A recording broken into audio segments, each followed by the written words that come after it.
Hey everyone, and welcome to Book 2 of the Iliad. In Book 1, we had some crazy stuff happening. People died, women got stolen, one got given back, and everyone was just generally pissed off. So, that's about it. Let's ride.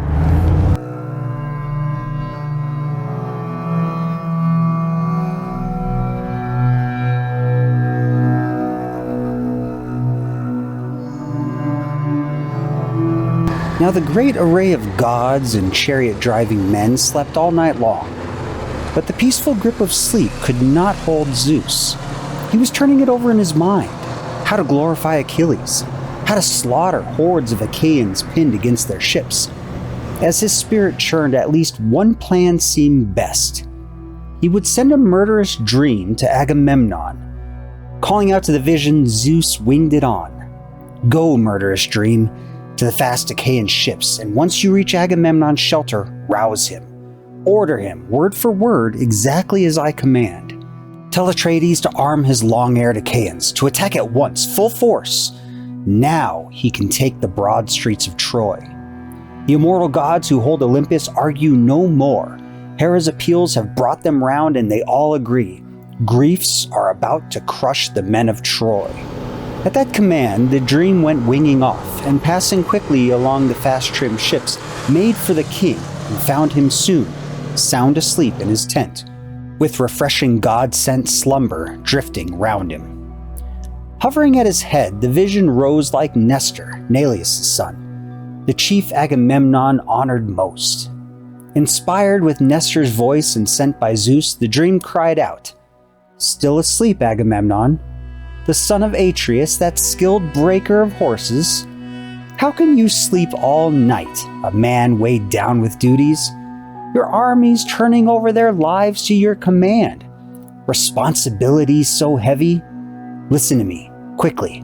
I bring you a message sent by Zeus, a world away, but he has you in his heart. He pities you now. Zeus commands you to arm your long-haired Achaeans, to attack at once, full force. Now you can take the broad streets of Troy. The immortal gods who hold Olympus argue no more. Hera's appeals have brought them round, and they all agree. Griefs from Zeus are about to crush the men of Troy. But keep this message firmly in your mind.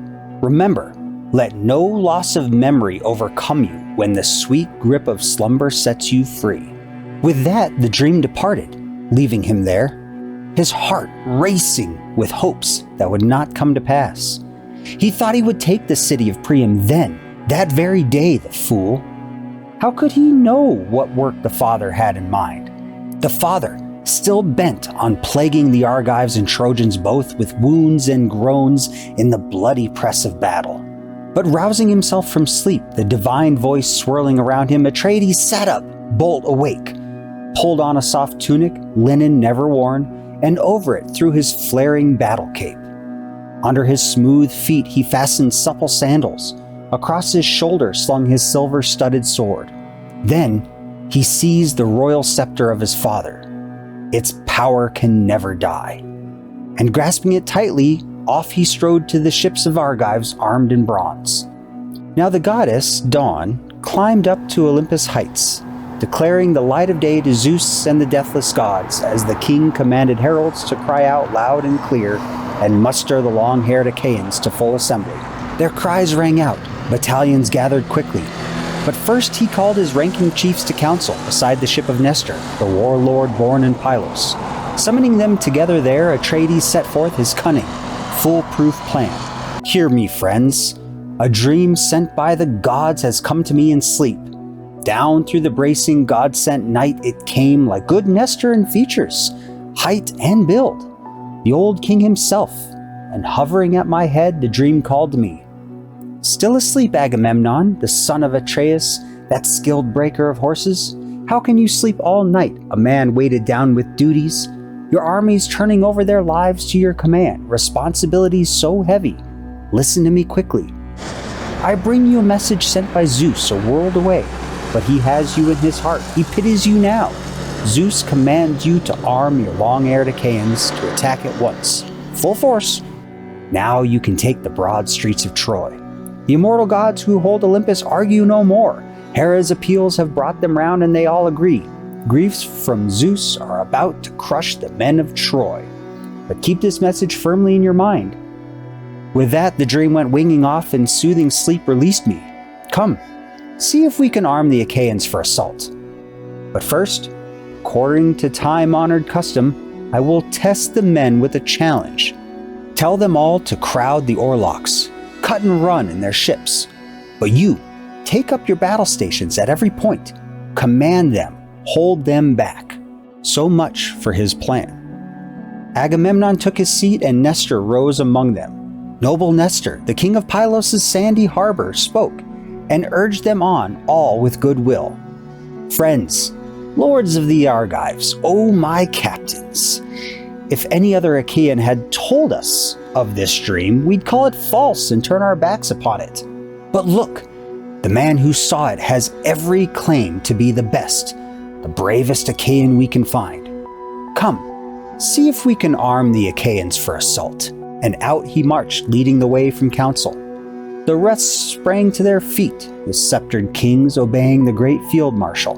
Rank and file streamed behind and rushed like swarms of bees pouring out of a rocky hollow, burst on endless burst, bunched in clusters seething over the first spring blooms, dark hordes swirling into the air, this way and that way.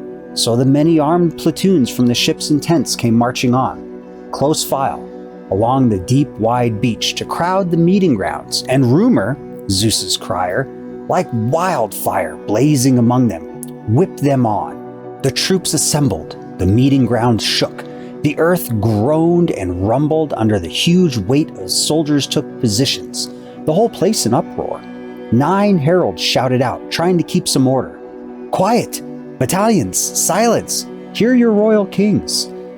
The men were forced to their seats, marshaled into ranks. The shouting died away. Silence.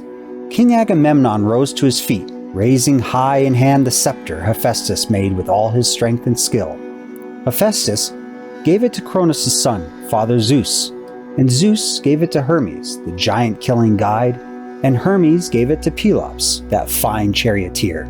Pelops gave it to Atreus, marshal of fighting men, who died and passed it on to Thyestes, rich in flocks, and he in turn bestowed it on Agamemnon to bear on high as he ruled his many islands and lorded over mainland Argos. Now, leaning his weight upon that kingly scepter, Atreides declared his will to all Achaea's armies. Friends, fighting Dainans, aids in arms of Ares, Cronus' son has trapped me in madness, blinding ruin. Zeus is a harsh, cruel god. He vowed to me long ago. He bowed his head that I should never embark for home till I had brought the walls of Ilium crashing down. But now I see he only plotted brutal treachery. Now he commands me back to Argos in disgrace. Whole regiments of my men destroyed in battle. So it must please his overweening heart? Who knows?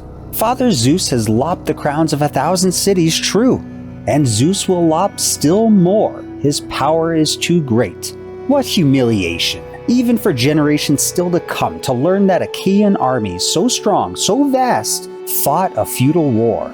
We're still fighting it, no end in sight, and battling forces we outnumber by far.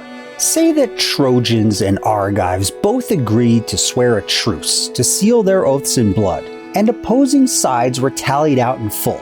Count one by one the Trojans who live in Troy, but count our Achaeans out by 10-man squads, and each squad pick a Trojan to pour its wine. Many Achaean tents would lack their steward then. That's how far we outnumber them. I'd say Achaeans to Trojans, the men that hail from Troy, is least. But they have allies, called from countless cities, fighters brandishing spears who block my way, who throw me far off course, thwarting my will to plunder Ilium's rugged walls. And now, 9 years of almighty Zeus have marched by. Our ship limbers rot, and the cables snap and fray, and across the sea our wives and helpless children wait in the halls. Wait for our return, and our work drags on.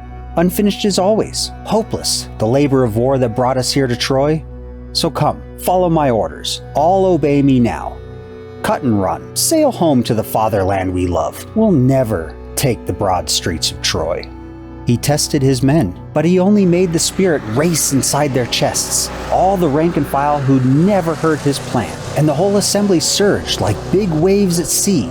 The Icarian Sea when east and south winds drive it on, blasting down in force from the clouds of Father Zeus, or when the west wind shakes the deep standing grain with hurricane gusts that flatten down the stalks. So the massed assembly of troops was shaken now. They cried in alarm and charged towards the ships, and the dust went whirling up from under rushing feet as the men jostled back and forth, shouting orders. "Grapple the ships! Drag them down to the bright sea! Clean out the launching channels!" Shrill shouts hitting the heavens, fighters racing for home, knocking the blocks out underneath the hulls. And now they might have won their journey home if the men of Argos fighting the will of fate, yes, if Hera had not alerted Athena. Inconceivable. Child of Zeus whose battle shield is thunder, tireless one, Athena. Is this the way? All the Argives flying home to their fatherland, sailing over the sea's broad back, leaving Priam and all the men of Troy a trophy to glory over? Helen of Argos. Helen, for whom so many Argives lost their lives in Troy, far from native land. Go. Range the ranks of Achaeans armed in bronze. With your winning words, hold back each man you find. Don't let them haul their rolling ships to sea. The bright-eyed goddess Pallas lost no time. Down she flashed from the peaks of Mount Olympus, quickly reaching the ships and finding Odysseus first. A mastermind like Zeus, still standing fast. He had not laid a hand on his black-benched hull. Such anguish racked his heart and fighting spirit. Now, close beside him the bright-eyed goddess stood and urged him on. Royal son of Laertes, Odysseus, great tactician, is this the way? All you Argives flying home to your fatherland, tumbling into your oar-swept ships, leaving Priam and all the men of Troy a trophy to glory over. Helen of Argos. Helen, for whom so many Argives lost their lives in Troy, far from native land. No, don't give up now. Range the Achaean ranks. With your winning words, hold back each man you find. Don't let them haul their rolling ships to sea. He knew the goddess's voice, and he went on the run, flinging off his cape as Eurybates picked it up, the herald of Ithaca, always at his side. Coming face to face with Atreides Agamemnon, he relieved him of his father's royal scepter. Its power can never die. And grasping it tightly off, he strode to the ships of the Argives, armed in bronze. Whenever Odysseus met some man of rank, a king, he'd halt and hold him back with winning words. "My friend, it's wrong to threaten you like a coward, but you stand fast. You keep your men in check. It's too soon to see Agamemnon's purpose clearly. Now he's only testing us. Soon he'll bear down hard. Didn't we all hear his plan in secret council? God forbid his anger destroy the army he commands. The rage of kings is strong. They're nursed by the gods. Their honor comes from Zeus. They're dear to Zeus, the god who rules the world. When he caught some common soldier shouting out, he'd beat him with the scepter and dress him down. You fool, sit still. Obey the commands of others, your superiors, you deserter, rank coward. You count for nothing, neither in war nor council. How can all Achaeans be masters here in Troy? Too many kings can ruin an army. Mob rule. Let there be one commander, one master only, endowed by the son of crooked-minded Kronos, with kingly scepter and royal rights of custom, whatever one man needs to lead his people well. So he ranged the ranks, commanding men to order, and back again they surged from ships and shelters, back to the meeting grounds with a deep pounding din, thundering out as battle lines of breakers crash and drag along some endless beach, and the rough sea roars. The armies took their seats, marshaled into ranks,